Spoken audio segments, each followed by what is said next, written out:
Kaikohe is a beautiful town. We have creative artists, we have entrepreneurs, innovators, future leaders.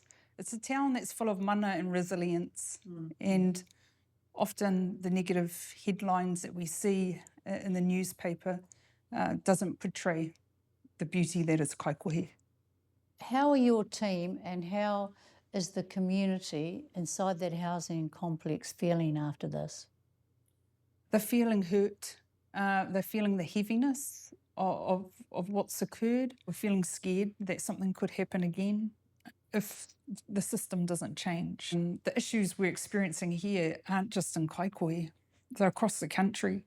And it's not just within that housing complex, it's other parts of the neighbourhood. So this little girl was killed in this housing project that you manage.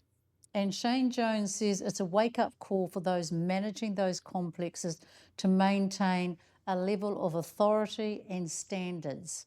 Is that a fair comment from him?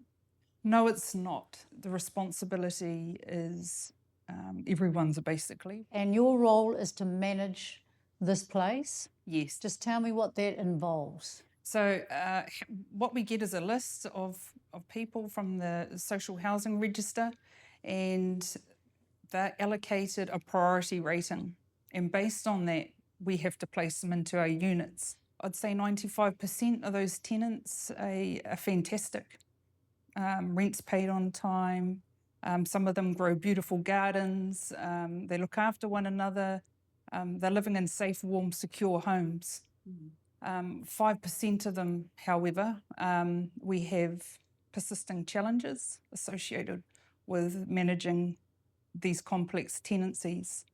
And so often there's hidden vital information that resides with other government agencies, such as the police, justice, child protection services, mental health and addiction support services that we don't have visibility over.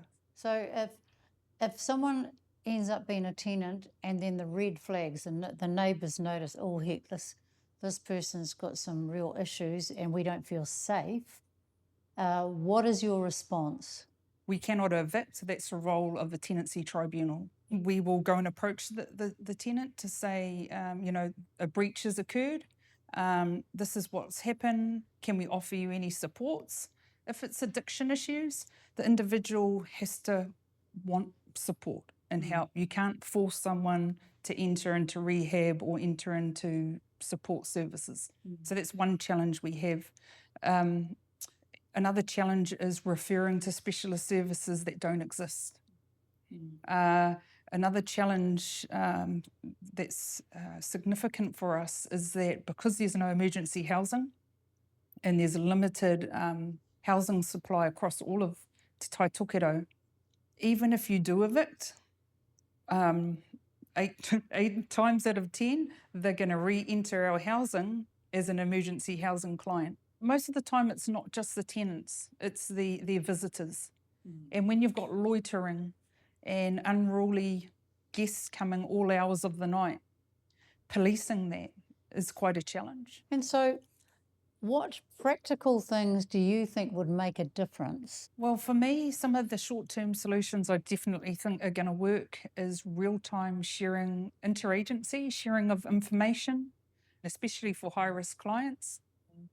Drug testing of tenants before placement occurs. There needs to be interagency, proactive planning and collaboration. Housing providers need to have some level of control over that housing register.